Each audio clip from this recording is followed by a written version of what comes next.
Tabletop Spotlight, brought to you by Dragon's Lair Comics and Fantasy.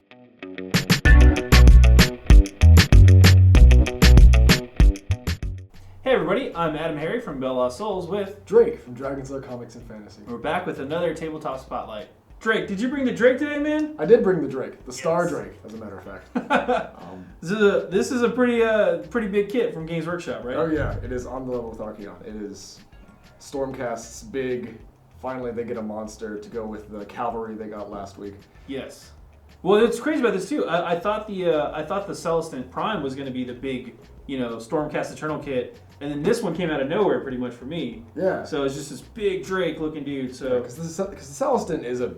Oh yeah. It's a danger. Stick. Yeah. But this is an actual monster. And right.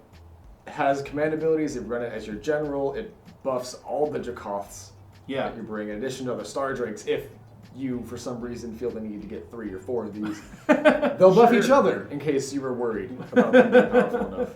Fair enough. One of the cool things too I like about this is the wings. It's the first time we've seen wings tilted like that for the Games Workshop kind of dragon design. So yeah, it's also a much meatier dragon than we've seen with the other one. The noodle monsters that high elves were on for so long. Speaking of taking a look at that big beefiness, let's get inside this box and take a look at the mini. Pretty pumped about this one, Drake. Since your name's in the box, why don't you do the honors? Should back the box real quick. Oh, yep. So, all of the different.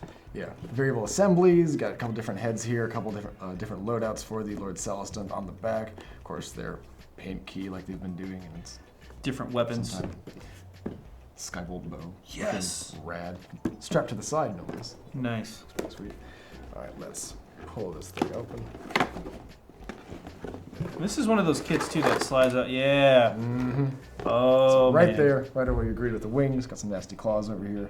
Again, we mentioned this earlier too. This body is a lot beefier than the old noodle dragons they used to have. So here's, I see, it looks like his belly. Yeah. This is his underside there, so he's at least that broad. And you can tell a lot too, just the detail they spent on the scales and everything like that. I know it's a little thing, but man, if you're a painter, if you're a hobbyist, you're gonna appreciate all those scales. It's gonna be annoying to paint in each individual scale, but man, if you do, the results are amazing. Yeah, like a really cool spec looking up. Yeah. You see like the nicks and scars on the wings because this thing has been around the block. It's a dragon. Look at that. Why it's got armor. Big old wings.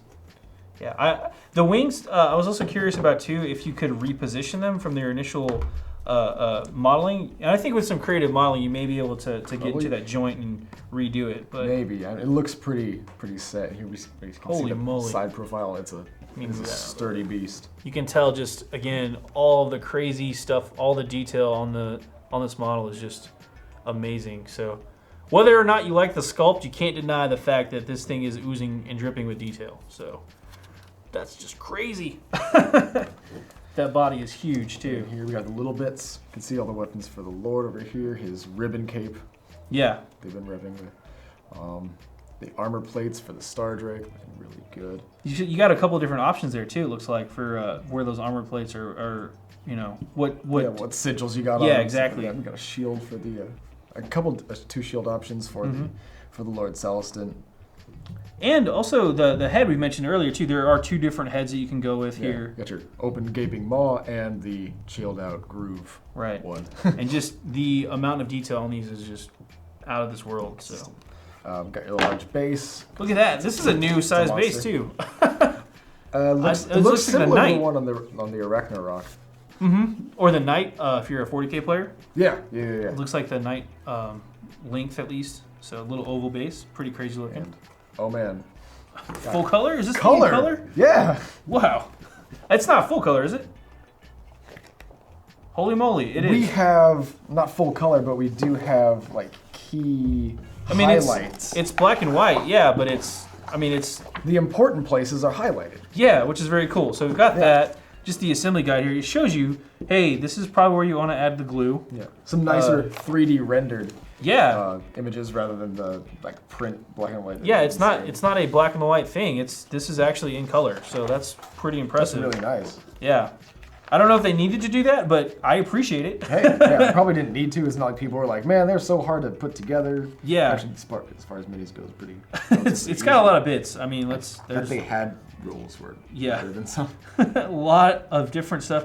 I love that. Just the way the wings go together. Looks great without the wings. Yeah, it's kind of got the magma droth. Yeah. Yeah, it's got that body to it, but with its wings. more athletic cousin. Right.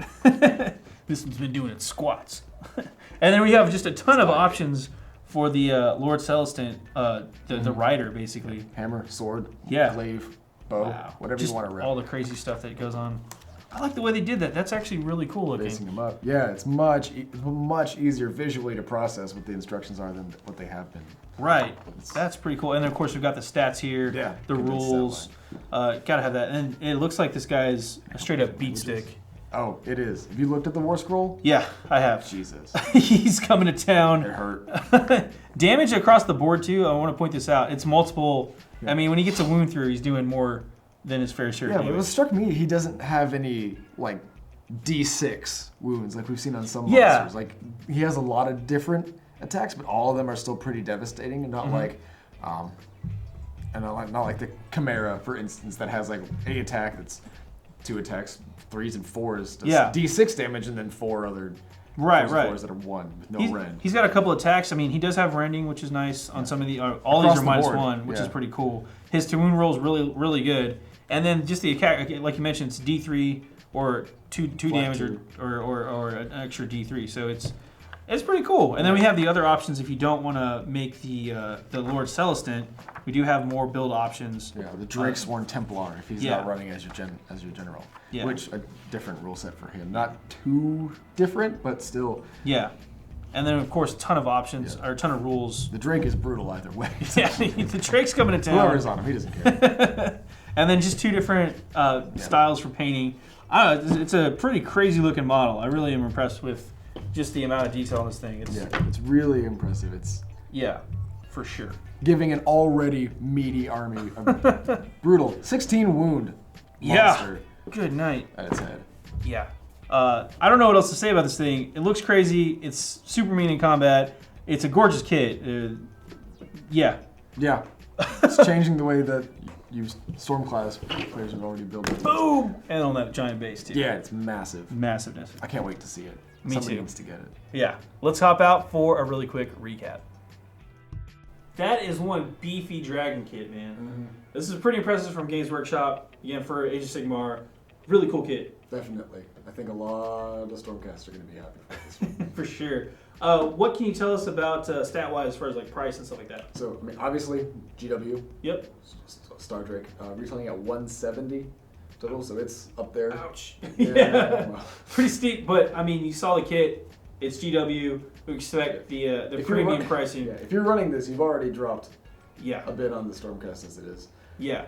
But it's definitely something that was missing from their army so far. I think this, coupled with the Dracoths, just... Yeah, they're filled out. Their options. They have everything. They've got cavalry now. They've got big characters. They've got rock-solid infantry. They've got flyers, like little jump guys. I mean, they don't have war machines, but then they don't need them. Neither do most of the armies. Yeah. If you're not Dwarves or Skaven or Empire, you don't have war machines anymore. But they finally got their big monster, which is pretty cool. Yeah, something on a damage table, which is good for the people playing against them. This thing will get weaker when you hurt it, unlike everything else.